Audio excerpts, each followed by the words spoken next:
It is easy to claim new solutions and new approaches. In the field of New Testament, it is much harder to make these claims stick. Some years ago, I wrote an article in which I tried to correct the popular view that Mark was the first of our Gospels. When the article was discussed in a seminar at Cambridge, the objection was raised that there was nothing new in my contentions or approach. Perhaps not. Perhaps I'm like the ditch digger who took his first look at the Grand Canyon, sighed, and said, I'm certainly glad I did not see this ditch before I began my work. Perhaps I'm simply unable to find in the enormous mountain of scholarly contributions to our knowledge of the Synoptic Gospels the special line of solution and methodology to which I found myself driven as early as 1962. In any case, let me set down here as simply as I can my reasons for calling the approach new or modified observations. I shall start by listing several observations or conclusions arrived at through the past 30 years of my study of the Gospels and their relationships. 1. Extensive parts of our synoptic material show strong evidence of having descended from literal Greek translations of some Hebrew document which included many stories of Jesus' life and sayings.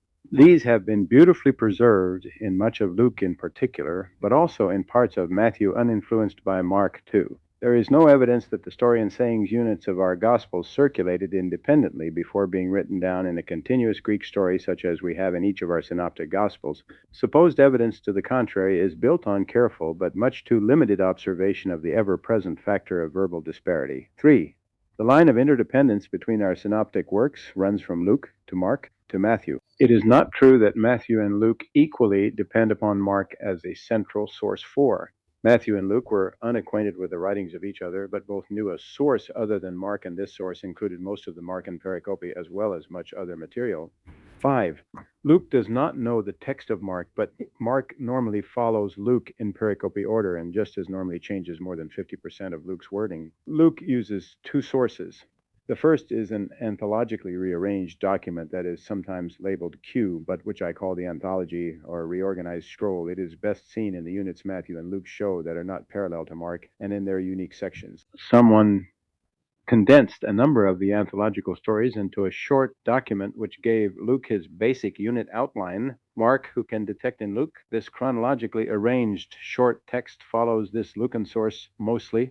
This condensation I call the first reconstruction. All the basic synoptic material is derived from the anthology, which in turn goes farther back to a first Hebrew-Greek source. 6. As a rule, Matthew closely follows the pericope order of Mark, but uses the same written source material known to Luke in making minor corrections of Mark's highly redacted text, in recording non-Markan parallels to Luke, and in copying down most of his special or unique passages. 7. The generally common pericope order of our synoptics is not due to the independent and common use of Mark by Matthew and Luke, but to the fact that Mark broke with Luke's order rarely, and Matthew, although acquainted with another unit arrangement through his second source, opted to follow Mark's order in most instances. And 8. The real synoptic problem is the meaning to be given to the intense verbal disparity, running though all the triple material. This disparity has been inadequately assessed. When the full picture is obtained, it is clear that one writer only can be responsible for the kind of deliberate, often seemingly capricious change and rewriting everywhere present. 9. When the literary habits of Mark are examined in isolation from Matthew and Luke, it is readily seen that the writer's style includes constant repetition of stereotypic terminology, frequent redundancy, homilizing, dramatizations, and other editorial methods which suggest that the author may well be the evangelist responsible for the unceasing and deliberate verbal change mentioned above. 10. When the hundreds of Mark-Luke synonyms used in parallel are examined, it becomes clear that Mark first studied the text of Luke before rewriting each pericope, searched for word and subject parallels in other written texts, and finally used these pickups in writing his own version. By careful concordance studies, it is possible to discover the sources of a great many of these pickups. These sources include at least the non-Markan portions of Luke, Acts, the first 5 epistles of Paul, and the epistle of James 11.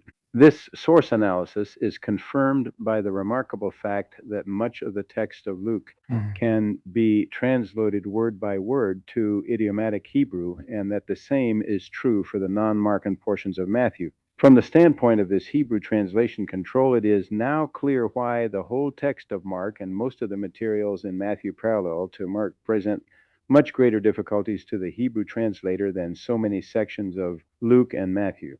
Matthew and Luke copy excellent 90 Hebraic Greek sources wherever they can. It is Matthew's dependence on Mark which causes the essential difficulty in Matthean materials, and this difficulty is confined almost totally to the pericope parallels opposite Mark 12. By following much of the text of Luke and the non-Markan portions of Matthew, the Hebrew translator is able to reconstruct most of the details of the Hebrew text from which our earliest Greek sources were derived. This means that the basic story in our Gospels is textually sound and that there is no reason to deny its essential historicity. Now, it may be that the critic of my earlier article felt I had produced no new evidence for a better approach to the Gospels, but I believe even he would have to admit that the conclusions so baldly stated above are very much unlike most of the things usually said and written about this subject. In order to draw out these differences a little better, it may be helpful to mention some of the principal kinds of criticism scholars have applied to our Gospels, and the points at which my suggestions differ with the results of many of these disciplines.